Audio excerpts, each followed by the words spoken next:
과 바사왕 고레스와 다리오와 아닥사스다의 조서를 따라 성전을 건축하며 일을 끝내되 15절 함께 다리오 왕 제6년 아달월 3일에 성전 일을 끝내니라. 아멘. 가을이 시작됐네요. 여러분 계절의 변화를 보시면서 하나님께서 살아계시는구나, 이렇게 더운 여름을 지나가게 하시고 시원한 계절, 결실의 계절을 주시는 이 하나님의 은혜를 여러분 만끽하시기를 바랍니다. 오늘 예배에 참여하신 여러분께 감사드립니다. 지난 일주일 동안 얼마나 힘들게 피곤하게 사셨습니까? 그런데 주 6일 일하시는 분들은 오늘까지 교회에 나오시면 쉬시는 날도 없으실 텐데 오셔서, 물론 예배드림이 무슨 노동은 아니지만 그래도 참 우리의 많은 시간과 노력과 또 정성을 쏟아야 하는 일 아니겠습니까? 쉬운 일이 아닌데 이민교회 섬기시느라 참 수고 많으십니다. 오늘 예배에 나오셔서 정말 감사드립니다. 담임 목사로서 그것을 생각할 때마다 감사하지 않을 수가 없습니다. 저의 진심이 잘 전달되고 있는 중이죠? 예, 감사합니다. 우리 옆에 분에게도 좀 격려했으면 좋겠는데 오늘 예배에 나오셔서 참 감사합니다. 이렇게 인사를 좀 서로 하시면 좋겠어요. 예, 감사합니다. 반갑습니다. 이렇게 예배 드리게 되어서. 여러분 예배 가족이 얼마나 좋습니까?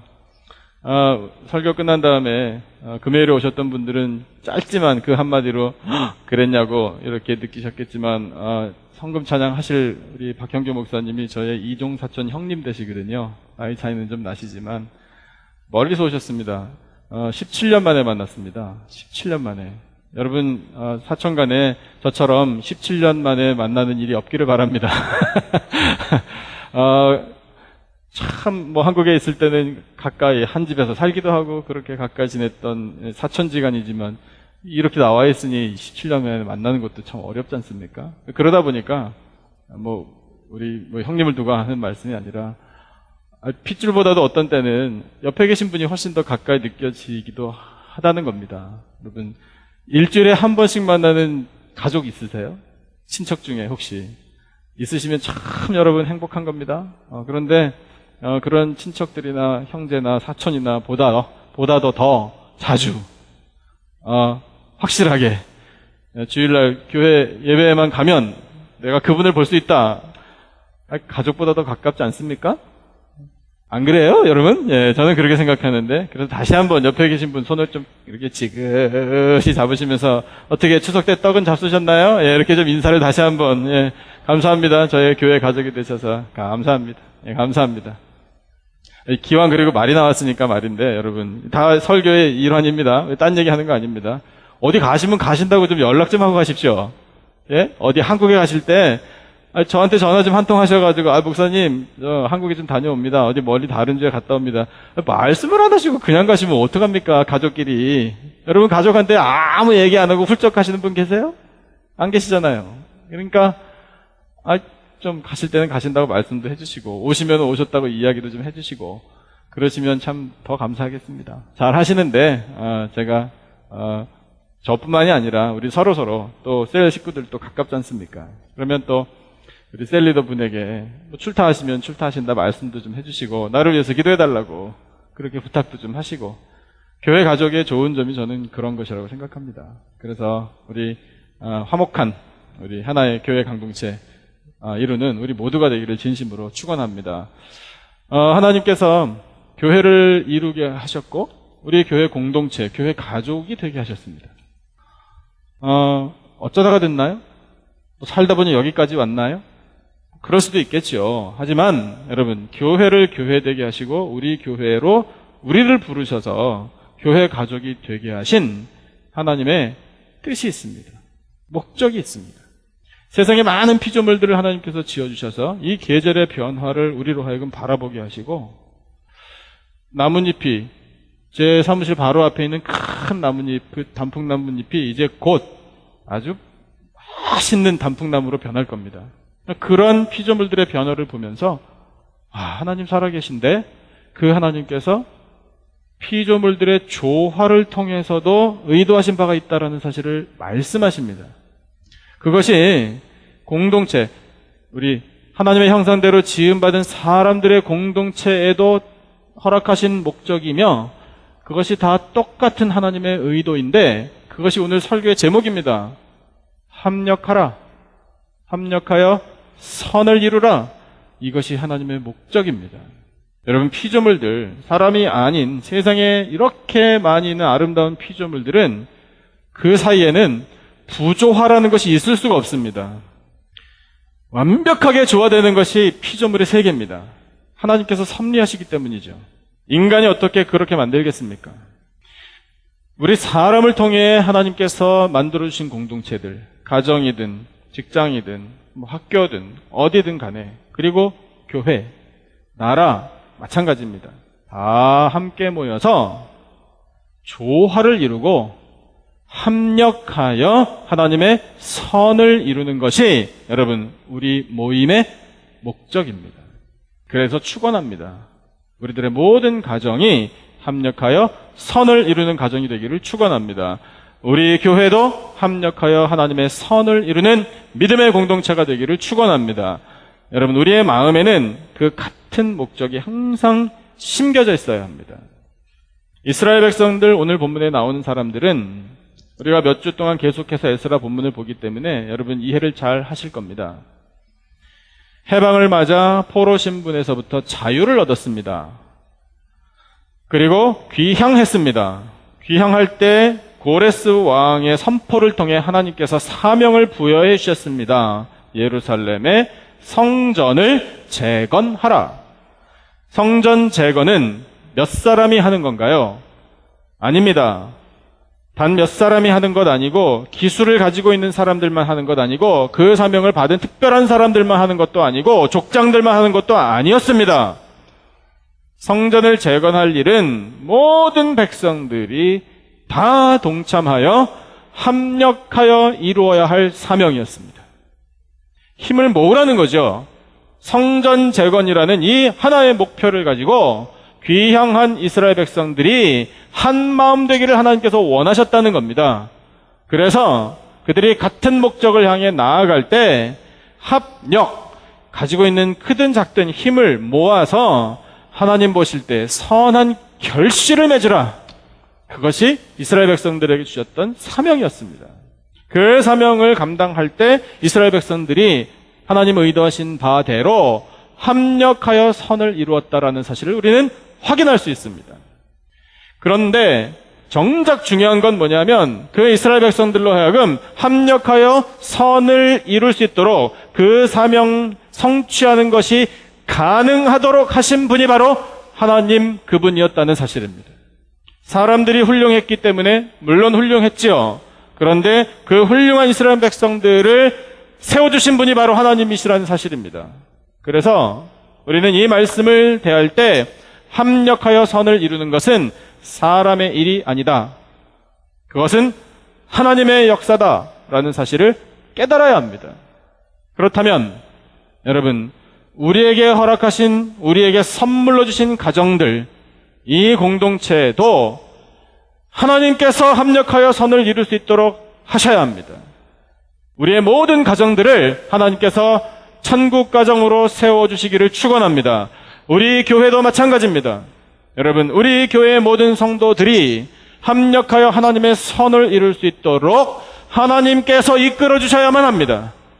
그래서 하나님이 원하시는 바, 하나님의 의도하신 일들이 우리 교회를 통해 이루어지도록 하나님께서 이끌어달라고 우리는 기도해야 합니다. 하나님께서 함께 하시는 우리 교회가 되기를 축원합니다. 이스라엘 백성들을 통해 하나님 어떻게 합력하여 선을 이루어 가시는가? 구체적으로 내용을 한번 살펴보겠습니다. 오늘 우리가 읽은 본문 앞장 5장 말씀을 한번 같이 읽으시죠. 5장의 1절, 2절, 2절 말씀 함께 보시면 가장 중요한 것 첫 번째로 하나님께서 이것을 허락하셨다라는 사실을 알 수 있습니다. 5장 1절과 2절, 2절 말씀 다 같이 한 목소리로 시작. 선지자들 곧 선지자 학개와 이또의 손자 스가랴가 이스라엘의 하나님의 이름으로 유다와 예루살렘에 거주하는 유다 사람들에게 예언하였더니 이에 스알디엘의 아들 스룹바벨과 요사닥의 아들 예수아가 일어나 예루살렘에 있던 하나님의 성전을 다시 건축하기 시작하매 하나님의 선지자들이 함께 있어 그들을 돕더니. 아멘. 1절 끝부분에 예언하였더니, 선지자들이 예언하였더니 이렇게 기록되어 있고 2장 후반부에 보면 하나님의 성전을 다시 건축하기 시작했다라고 기록되어 있습니다. 무슨 일이 있었느냐면 이 사람들이 귀향해서 1년 2개월 지난 다음에 성전 공사에 착수했습니다. 그래서 기초를 놓았습니다. 기초 놓았을 때 하나님 앞에 큰 제사로 영광 돌리고 잔치를 벌였죠. 그런데 방해하는 사람들이 나타났습니다. 이 방해하는 사람들이 누구냐면 예수님 당시에 사마리아인이라고 낙인 찍히고 이스라엘 사람들로 하여금 그렇게 멸시를 당했던 사람들. 북이스라엘이 아수르에게 주권을 뺏길 때 그 아수르에서부터 이주해 온 어디 출신인지도 모르는 먼 이방 민족들입니다. 그런데 아수르의 사람들이라고 할 수 있습니다. 그 아수르의 사람들이 북이스라엘로 이주해 와서 이스라엘 사람들의 혈통, 그 순수한 혈통을 사실은 이스라엘 사람들의 입장에서 볼 때 더럽혀 놨습니다. 혼혈을 막 했습니다. 정통성을 잃어버렸습니다. 그래서 남쪽 유다 사람들의 눈에는 본래는 한 핏줄 한 형제지만 너희들은 순수한 혈통을 잃어버렸다. 이렇게 낙인 찍히게 되었습니다. 그들이 사마리아인입니다. 그런데 그 사람들이 예루살렘 성전 재건 공사가 시작된 것을 와서 방해했습니다. 페르시아에서부터 아직은 페르시아 왕이 다스리니까 파견된 그 사람들하고 분위기를 맞추어서 이 성전 공사를 방해했습니다. 방해해서 무려 16년 동안이나 공사가 중단됐습니다. 중단되었는데 중단될 때 그 16년 동안 하나님께서 가만히 계신 것이 아니라 하나님께서 한 가지를 준비하셨는데 무엇을 준비하셨나? 예언을 준비하셨습니다. 즉 하나님의 말씀을 준비하셨다는 겁니다. 그 말씀을 준비하셔서 선지자들에게 그 말씀을 선포케 하셨습니다. 무슨 말씀일까요? 성전은 다시 건축되어야 한다. 기초공사에서 끝날 일이 아니라 하나님께서 함께 하심으로 아무리 방해 세력들이 있더라도 두려워하지 마라. 하나님 말씀하셨습니다. 여러분, 하나님의 일을 행할 때 방해하는 세력들이 있습니다. 방해하는 세력들이 가지고 있는 영적인 의미가 있습니다. 오늘날에 그렇게 활개치면서 활동하는 사탄을 의미합니다. 사탄이 공격합니다. 하나님의 백성들을 특별히 타겟으로 삼아 공격하고 교회도 공격합니다. 제가 일부 예배 때 여쭤봤습니다. 사탄이 교회를 공격할까요? 이렇게 여쭤봤습니다. 대답이 어떻게 나오는지 아십니까? 예! 라고 힘차게 대답하시더군요. 기분은 나쁩니다. 감히 사탄이 교회를 공격해? 그런데 여러분, 기분 나쁜 차원의 이야기가 아닙니다. 교회는 사탄의 공격을 마땅히 받아야 합니다. 왠 줄 아십니까? 이 질문에 대해서 한번 여러분 대답해 보세요. 사탄이 교회를 공격하는 거 분명한데 어떤 교회를 공격하나? 부흥하기 위하여 막 일어나는 교회를 공격하겠습니까? 아니면 아무 일도 안 하고 잠자코 있는 교회를 공격하겠습니까? 전자입니까? 후자입니까? 전자입니다. 부흥하려고 일어나는 교회를 공격하지 가만히 얌전히 있는 교회 공격할 필요 없습니다. 그러면 뭐 크게 대답 안 하셔도 됩니다. 마음속으로 대답해 보세요. 우리 2부 예배 가족들은 마음속으로 대답하시는 것이 잘 훈련되셨으니까 제가 이해해 드리겠습니다. 여러분, 그러면 우리 교회가 사탄의 공격을 지금 받고 있다고 생각하십니까? 예. 아멘이 터져 나와야 됩니다, 여러분. 사실은 사탄의 공격을 받아야지요. 사탄의 공격을 받는다는 건 우리 교회가 지금 부흥을 위하여 무언가를 하고 있다는 증거니까요. 예, 여러분, 기분 차원의 이야기가 아닙니다. 어떤 목사님 뭐 우스갯소리로 한국 사람은 기분 나쁘면 천국도 안 가려고 그런다고 그렇게 말씀하시지만 여러분, 기분 차원 이야기가 아니에요. 감히 사탄이 우리 교회를 공격해? 여러분, 사탄이 이 남가주기쁨에 가서 공격 좀 해야 되겠다라고 마음먹게 해야 됩니다. 그것이 부흥을 위해서 꿈을 꾸는 교회이기 때문에 그렇습니다. 이스라엘 백성들이 귀향해서 아무 일도 안 하고 성전 재건 안 하고 손 놓고 가만히 있었다고 한번 상상해 보십시오. 방해하는 사람들이 찾아오기나 했겠습니까? 뭐하러 건드립니까? 아무 일도 안 하는데.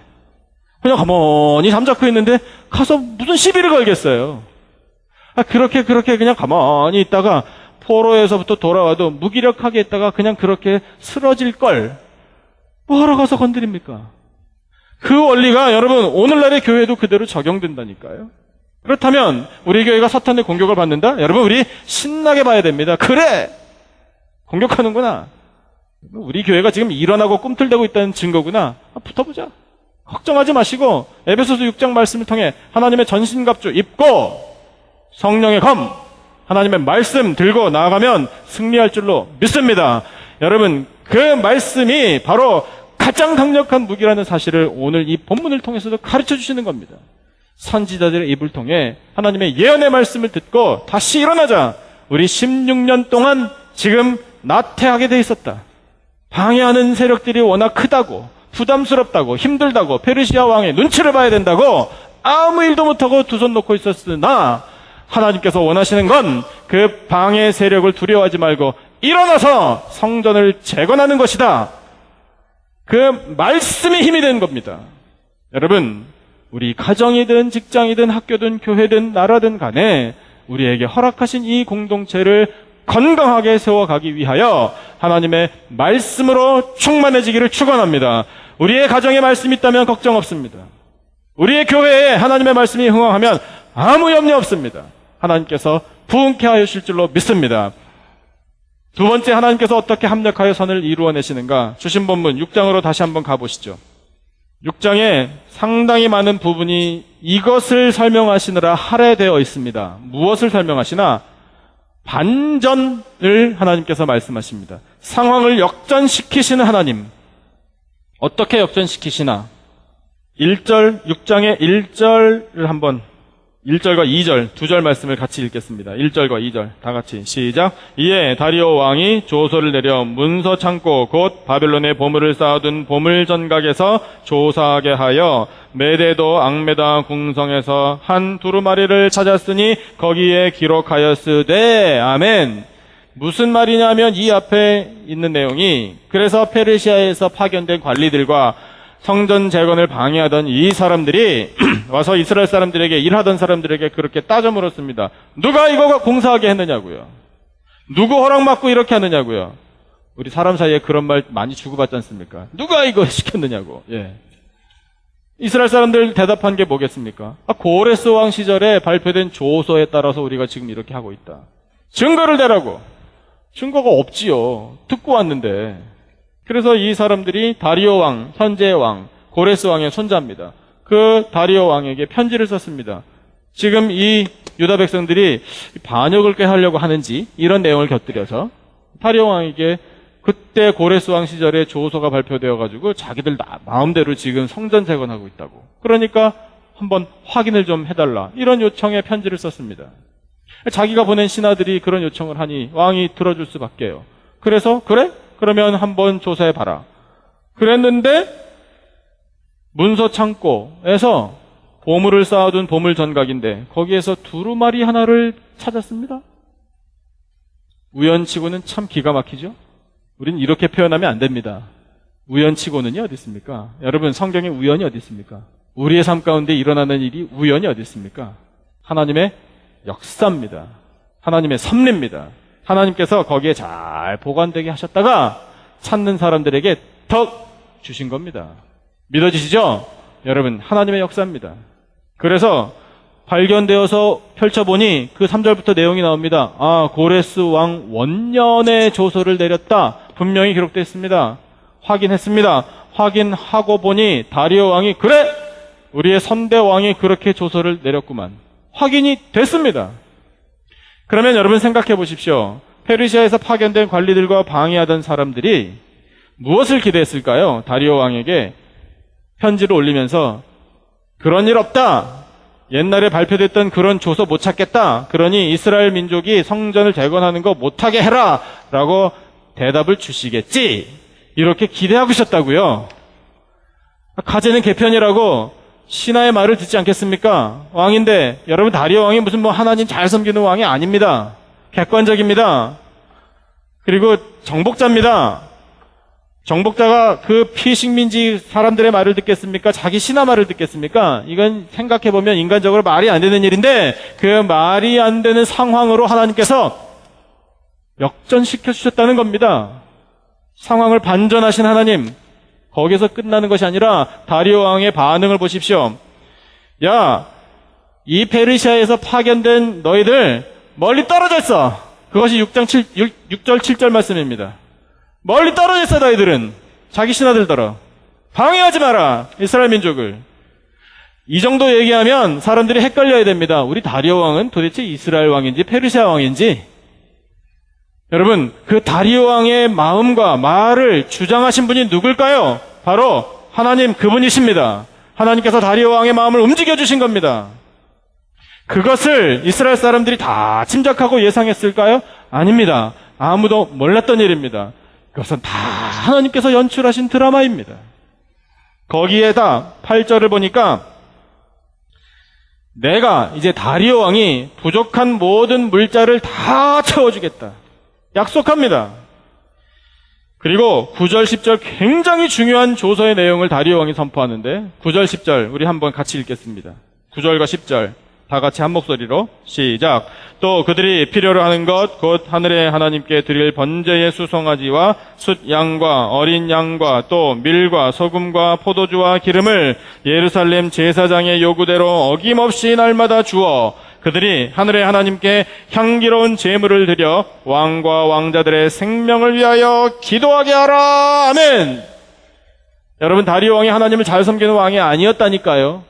이방 왕입니다. 우상을 섬기는 왕입니다. 그런데 지금 자기 입으로 마치 이스라엘 왕이 선포하는 것 같은 내용을 선포하고 있지 않습니까?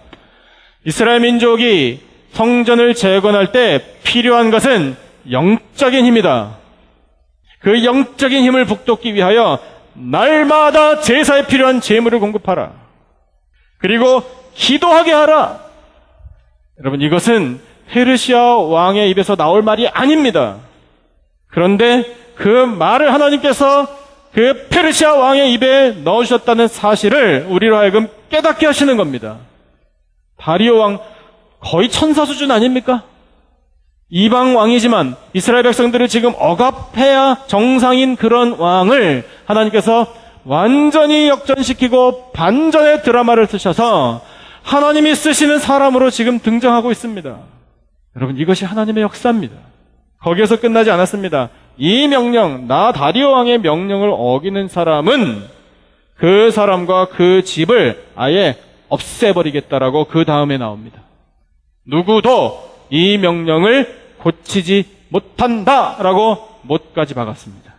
여러분, 하나님께서는 이렇게 화끈하십니다. 사람을 바꾸셔서 다리오 왕을 협력자로 만드실 때 우리가 짐작하지 못했던 것까지도 하나님께서는 다 책임져 주십니다. 그러면 여러분, 이 사실을 통해 우리가 하나님 앞에 고백해야 할 일이 있죠. 여러분, 우리 막혀있는 일들이 있을 수 있습니다. 해결되지 않은 일 있을 수 있습니다. 답답하고 어떻게 해야 할지 모를 수도 있습니다. 그러면 그럴 때 우리는 어떻게 해야 하나요? 힘 있는 사람을 찾아갈까요?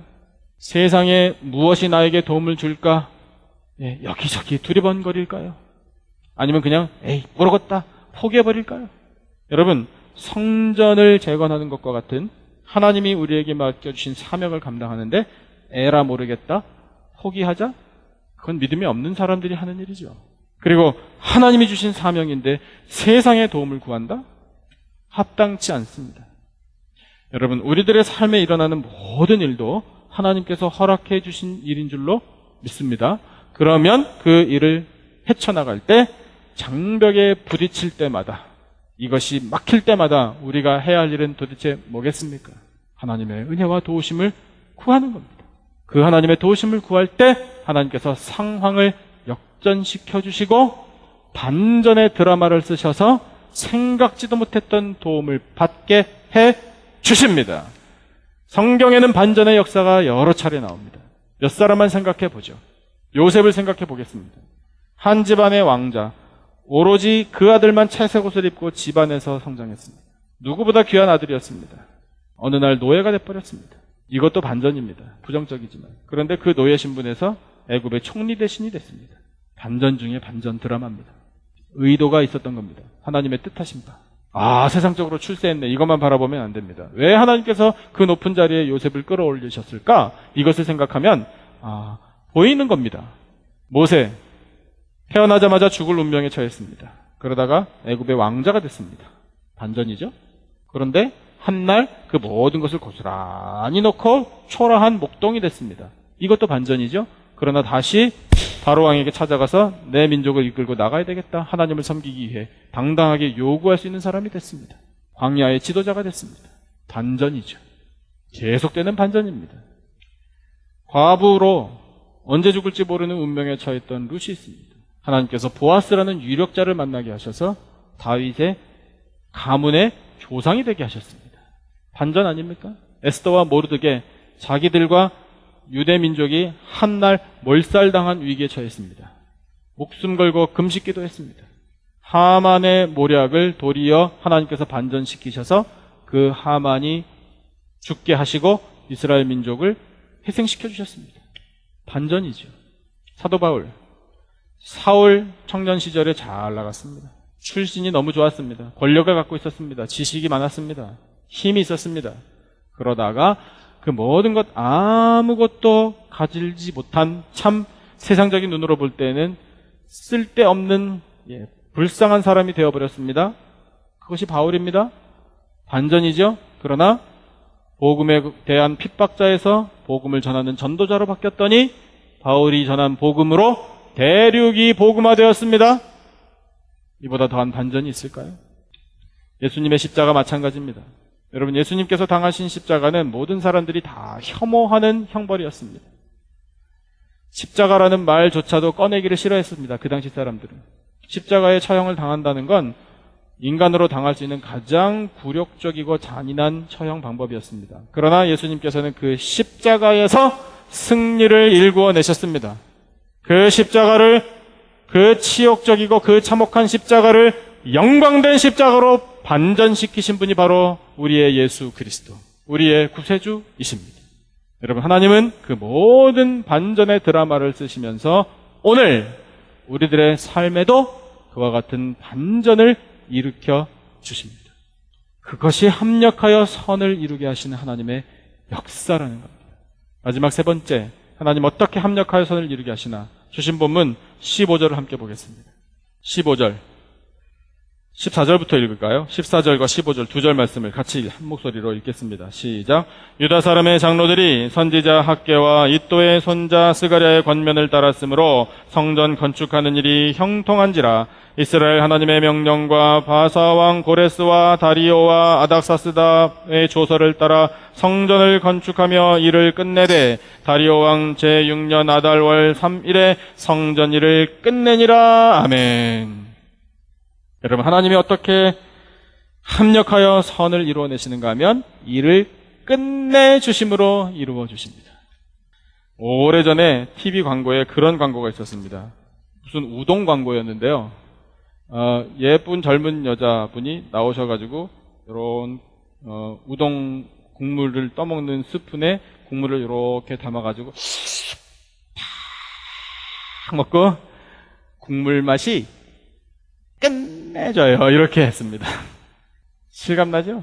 제가 연습 많이 했거든요. 그 짧은 한마디, 어떻게 그렇게 화장이 큰지. 우동 먹고 싶어가지고요. 그 광고 볼 때마다 우리가 많이 쓰는 표현 아닙니까? 오늘도 여러분 점심 식사 기대하셔도 좋습니다. 아침 식사 아직 못하신 분들은 한번 잡숴 보십시오. 국물 맛이 그겁니다. 그러니까 여러분, 더 이상 없다는 거 아니에요. 이보다 더 좋을 수는 없다는 거 아닙니까? 여러분, 하나님이 하시는 일은 그런 겁니다. 여러분, 하나님께서 이끌어내셨습니다. 하나님께서 결론 지어 주십니다. 이보다 더 좋을 수는 없다고요. 이렇게 내가 끝내주겠다. 이것이 하나님의 역사입니다. 그러니까 여러분, 생각해 보십시오. 처음부터 끝까지 누가 하신 겁니까? 오직 하나님께서 하신 겁니다. 그러면 우리의 삶에는 아직 끝나지 않은 일들이 있습니다. 마무리 지어야 할 일들이 아직 있습니다. 누가 끝내주신다고요? 우리 하나님께서 끝내주실 줄로 믿습니다. 14절 중간에 형통한지라 하나님 말씀하십니다. 여러분, 누구 손에 있을 때 형통할까요? 하나님 손에 붙들 때 형통할 줄로 믿습니다. 그러면 우리가 해야 할 일은요, 하나님 손에 맡겨드리는 겁니다. 하나님, 시작부터 하나님께서 하셨습니다. 하나님께서 중간중간 이끌어 주셨습니다. 하나님께서 내내 함께 하셨습니다. 성전 공사 모든 과정 하나님께서 이끄신 겁니다. 하나님께서 끝내주실 줄로 믿습니다. 이것이 형통입니다. 하나님 손에 붙들림 받아요. 처음부터 끝까지 하나님께서 이끌어주신 것이 형통이지 내가 원하는 거 아닙니다, 여러분. 그러므로 하나님 앞에 모든 것을 맡길 때 우리들의 삶 가운데 형통의 복이 임할 줄로 믿고 하나님 손에 맡겨드린 우리들의 믿음이 되기를 축원합니다.